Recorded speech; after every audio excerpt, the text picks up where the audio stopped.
Meus cumprimentos com uma temática muito interessante que é a lei do trabalho. Falo pela Fraternidade Espírita Canassi, de Montes Claros, que é www.canassi.com.br. O trabalho é uma lei natural. Toda a natureza trabalha. Toda ocupação é trabalho. O esforço da reforma íntima, é trabalho. Então, três tipos de trabalho. O trabalho material, o moral e o espiritual. Material, moral, espiritual. No Livro dos Espíritos, a questão 676 e seguintes, o Livro do Espírito vai descrever bem. Por ser uma consequência da sua natureza corpórea, o trabalho é expiação, e, ao mesmo tempo, meio de aperfeiçoamento da inteligência. Ou seja, repetindo, é expiação, sofrimento, dor e, ao mesmo tempo, aperfeiçoamento da inteligência. Sem o trabalho, o homem permaneceria sempre na infância, quanto também a inteligência, sempre na infância e sempre necessitado de melhoria da inteligência. Por isso é que seu alimento, sua segurança e seu bem-estar dependem do seu trabalho e da sua atividade. É pelo trabalho que o homem forja o próprio progresso, desenvolve as possibilidades do meio ambiente em que se situa e amplia os recursos de preservação da vida.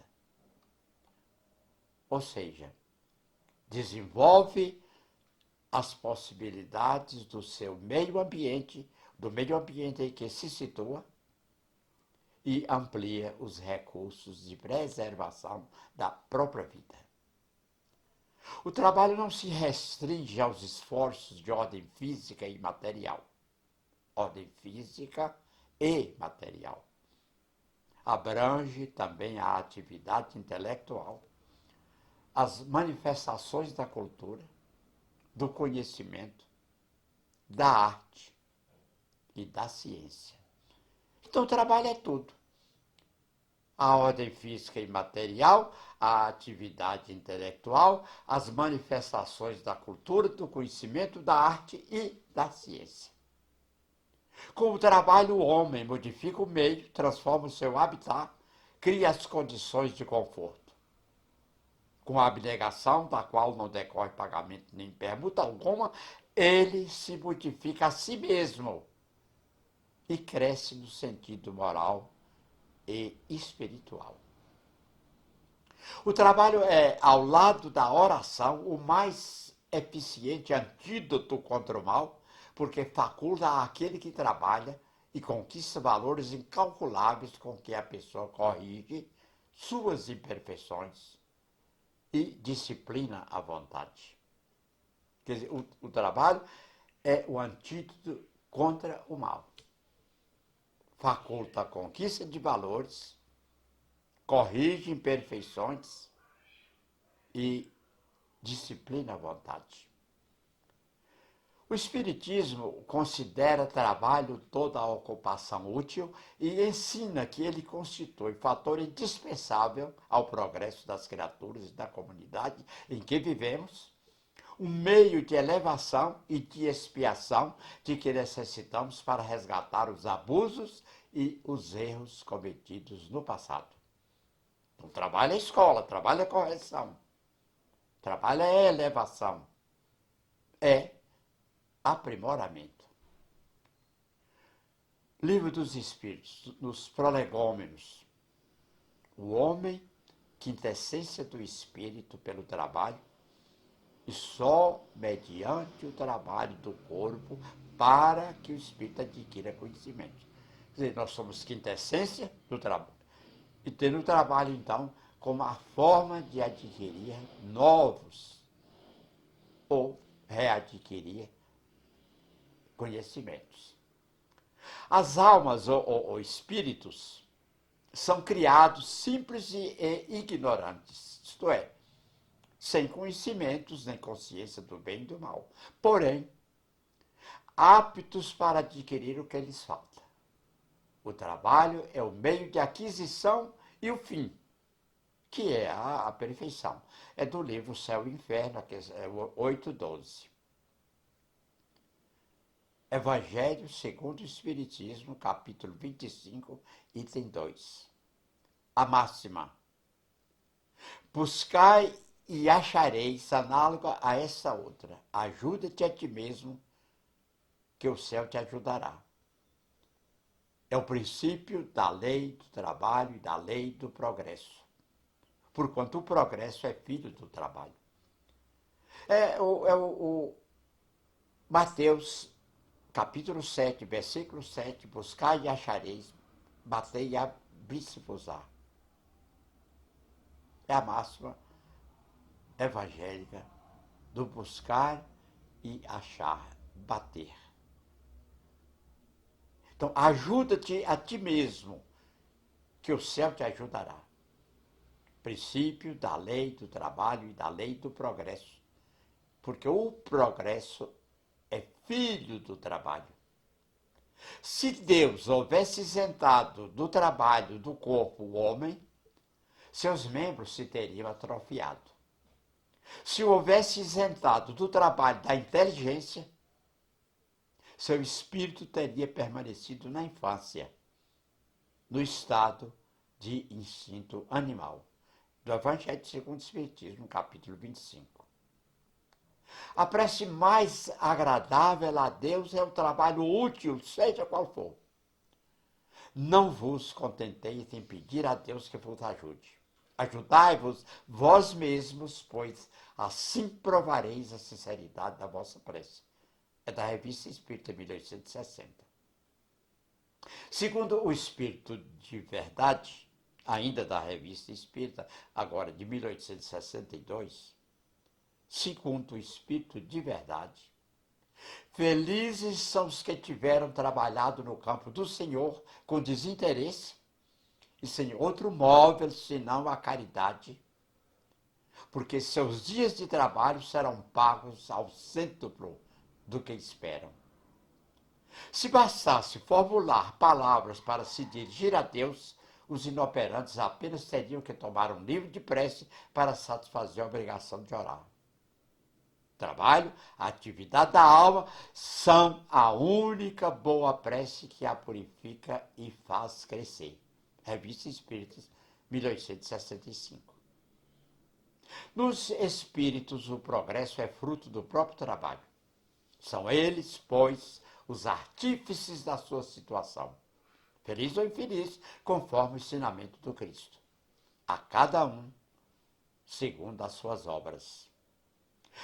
A verdadeira vida, ainda é Revista Espírita, a verdadeira vida, tanto do animal quanto do homem, não está no envoltório corporal. Está no princípio inteligente que sobrevive ao corpo.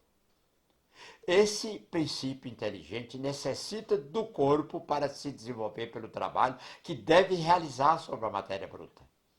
O corpo se gasta nesse trabalho, mas a alma não.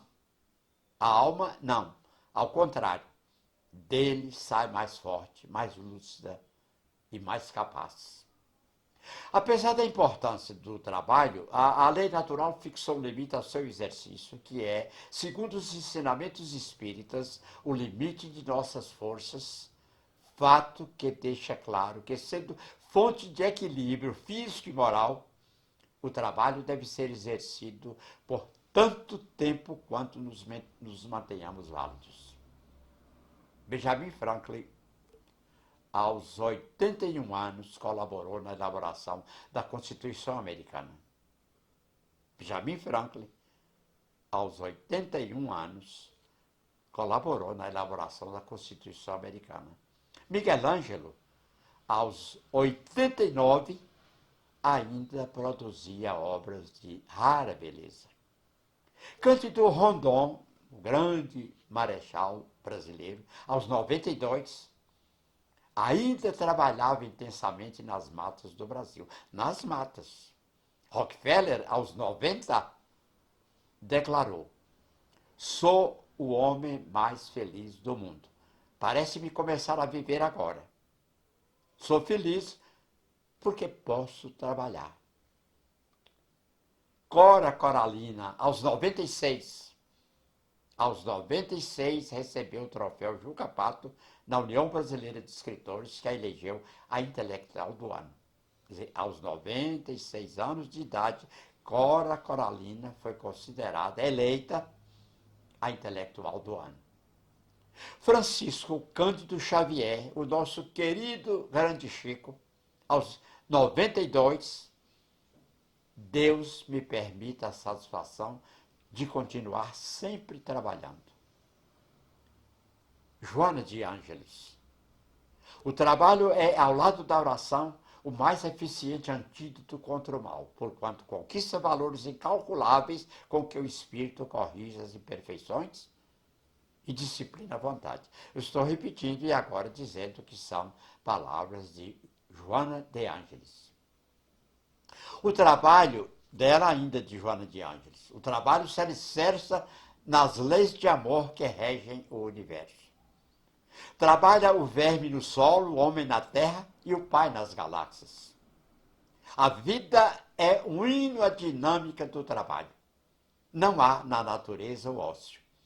A vida se agita em toda parte.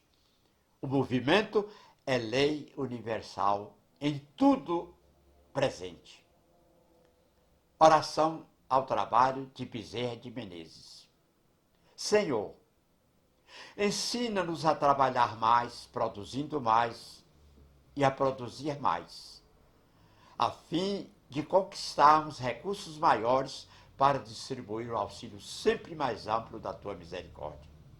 E ensina-nos, Senhor, a descansar menos, pedindo menos, a pedir menos, a fim de pesarmos menos em nossos semelhantes, para exigir menos, de modo a nos sentirmos menos fracos para servir em tua bondade. Tanto quanto nos seja possível receber, concede-nos mais trabalho para sermos mais úteis e que sejamos sempre menos nós diante de ti, a fim de que estejamos mais em nós, hoje e sempre. Erradicação da poliomielite. Daí a figura de Arquimedes Teodoro, meu amigo, meu companheiro de Rotary, um grande governador rotário e dirigente da Fundação Rotária no Brasil. Em Montes Claros, falando em trabalho, é importante lembrar de Ivone Silveira, Constantin Christopher e Marina Lourenço Fernandes. Montes Claros, Antônio Lafetá Rebelo, Jairo Ataíde, Humberto Souto, os grandes prefeitos. Em Montes Claros, o padre Henrique Monais, o capitão Enéas Mineiro de Souza, o doutor João Vale Maurício. Sebastião Sobreira, o grande Sobreira. Simeão Ribeiro Pires, o grande prefeito. Luiz de Paula Ferreira, governador do Rotary Industrial, um dos maiores montesclarenses da história. Plínio Ribeiro, idealizador de muitas coisas, o grande Plínio. João Luiz de Almeida, um dos maiores educadores da nossa história. Doutor João Bosco Martins de Abreu, diretor da Matsul. Poucas pessoas na história de Montes Claros tinham trabalhado tanto como ele trabalhou por Montes Claros. E como amor a Montes Claros, pelo estudo, pela pesquisa, pelo trabalho, pelo exercício de cidadania, Hermes de Paula, Hermes Augusto de Paula. Alegria de viver em Montes Claros, meu amigo, meu companheiro, o grande Nivaldo e sua esposa Sofia Maciel. Então, Nivaldo e Sofia. Doutrina espírita, então, eu estou quase terminando, é a chave. Doutrina espírita, porque todos trabalhando, tendo o trabalho como mérito, tendo o trabalho como exercício, tendo o trabalho como degrau de evolução. Então, o evangelho, o cristianismo, a filosofia, a ciência, tudo de bom que a doutrina espírita tem, isso tudo constitui a chave. Allan Kardec, então. E como já terminando a palestra, o trabalho na eternidade, ou a eternidade do trabalho. Jesus Cristo, o nosso divino e amado Mestre Jesus.